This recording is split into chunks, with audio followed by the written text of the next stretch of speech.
আমার দাদা হুজুর কেবলা রহমতুল্লাহ আলাইহির আম্মা জান, যিনি হযরতে সৈয়দ ফানাফিল্লাহ বাকাবিল্লাহ আল্লামা শাহ সুফি সৈয়দ আব্দুল নবী রহমতুল্লাহ আলাইহির নুরানি লখতজিগর বেটি বিবি শরীফা খাতুন, যার ইন্তেকাল হয়েছে সিজদা অবস্থায়, বড় করুন সুবহানাল্লাহ।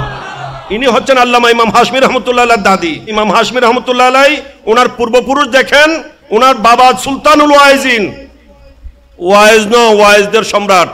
ইনি ওয়াইজের সম্রাট ছিলেন না, উনি ওনার যুগে বেলায়েতের সম্রাট ছিলেন। ওনার যতগুলো কারামাত, এগুলা অনেক নাম ডাকডুল পিটানো হচ্ছে, তাদের এই ধরনের একটা কেরামত দেখাতে পারবে না যতগুলা কেরামত আল্লামা শাহ হাসানুজ্জামান হাশমি রহমতুল্লাহ আলাইহির জীবদ্দশায় এবং দুনিয়া থেকে পর্দা করার পর প্রকাশ পেয়েছে। সুবহানাল্লাহ। তো ওনার দাদি জানের কথা বলতেছি, যার ইন্তেকাল হয়েছে সিজদা অবস্থায়, জোহরের নামাজ আদায় করে শুকরিয়ার সিজদা করেছেন, সেই সিজদাতে ওনার ইন্তেকাল হয়েছে। যে ওই সময় ইমাম হাশমির জন্ম হয় নাই। ওনার জন্মের আগে উনি বলে গিয়েছিলেন যে আমার একটা নাতি হবে, তার নাম রাখবেন নুরুল ইসলাম। এবার বুঝতে পারেন ইমাম হাশমি রহমতুল্লাহ আলাইহির দাদি জান উনি কেমন ওলি ছিলেন। উনি বলে গিয়েছিলেন এনার নাম রাখবেন নুরুল ইসলাম। নুরুল ইসলাম মানে ইসলামের জ্যোতি, নুরুল ইসলাম মানে ইসলামের নূর, নুরুল ইসলাম মানে ইসলামের আলু, যে আলুতে জগৎ আলোকিত হবে। যেভাবে উনি নাম দিয়েছেন, সে নাম ইসিম বা মুসাম্মা হয়েছে। ইনি নামে যেমন নুরুল ইসলাম ছিলেন, কাজও সে নুরুল ইসলাম ছিলেন। ঠিক কিনা? জি, ইনি আল্লামা ইমাম হাশমি রহমতুল্লাহ আলাইহি।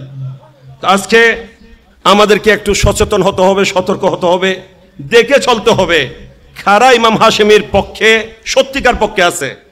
ইমাম হাশমির নাম বেচতেছে এরকম নয়, ইমাম হাশমির আদর্শের উপর থাকতে হবে, ইমাম হাশমির চরিত্রের উপর থাকতে হবে, ইমাম হাশমির শিক্ষার উপর থাকতে হবে।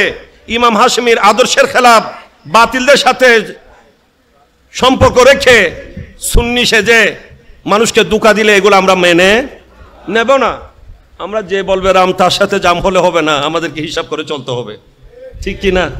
জি, ইমামে আল্লামা হুজুর ইমামে হাশমি রহমতুল্লাহ আলাইহির জীবনে কি আকীদার ব্যাপারে কোনো আপোষ করেছেন? কোন বাতিলের সাথে কোনো সম্পর্ক করেছেন, রেখেছেন? এদেশকে কোনো সময় ছাড় দিয়েছেন? নয়, ছাড় দেননি, আপোষ করেননি। এবং যেখানে গিয়েছেন সেখানে সুন্নিয়তের আওয়াজকে বুলন্দ করেছেন। ইনি শুধু বাংলার জমিনে বসে বাংলাদেশে খেদমত করেন নাই, ইনি আরব আমিরাত নয়, শারজা নয়, এমারতের প্রত্যেকটা অঞ্চলে নয়, কাতার নয়, এমনকি সুদূর আমেরিকায় পর্যন্ত সুন্নিয়তের আওয়াজ বুলন্দ করেছেন। ঠিক কিনা? এবং বাতিলকে কোনো সময় কোনোখানে বয়ও করেন নাই। আমি শুনেছি আবুধাবিতে, নিজেই আবুধাবি এক জায়গায় ওনার প্রোগ্রাম ছিল, সেখানে বাতিল কিছু এই দেশি এবং সেই দেশি সবাই মিলে ওখানে আগে থেকে উৎপেতে বসেছে যে ওনাকে বিভিন্নভাবে প্রশ্ন করে ওখানে আটকাবে। এটা কিন্তু হুজুর অবগত হয়েও সেখানে উপস্থিত হয়ে গেলেন। ওনাকে জানানো হয়েছে যে হুজুর এখানে এরা এই ধরনের একটা ব্যবস্থা নিয়েছে, আপনাকে বিভিন্ন প্রশ্ন করবে। হুজুর সেখানে হাজির হয়েছেন। ইনারা মিলাদুন নবীর কিয়ামের ব্যাপারে প্রশ্ন করেছিল, প্রথম কিয়ামের ব্যাপারে। তখন উনি কিয়ামের উপর এমন তকরির করেছেন, মিলাদ ও কিয়ামে নবীর সম্মানার্থে দাঁড়ানোর ব্যাপারে সেখানে এমন তকরির করেছেন, যারা প্রশ্ন করেছিল তারাও দাঁড়িয়ে ওনার সাথে কিয়াম করেছেন। এই ওয়াজগুলো আমি শুনেছি, ক্যাসেট আমি শুনেছি এগুলা। এবং ইনি নিজেই কিয়াম পরিচালনা করেছেন। আরবি শেয়ারগুলা উনি আমরা বর্তমানে জামে মসজিদে জুমা পড়তাম তখন দেখতাম মিলাদ কিয়াম উনি নিজেই করতেন।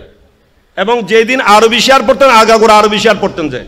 যেদিন ফার্সি শেয়ার পড়তেন সেদিন সবগুলা ফার্সি পড়তেন, যেদিন উর্দু শেয়ার পড়তেন সেই দিন সবগুলা উর্দুই পড়তেন।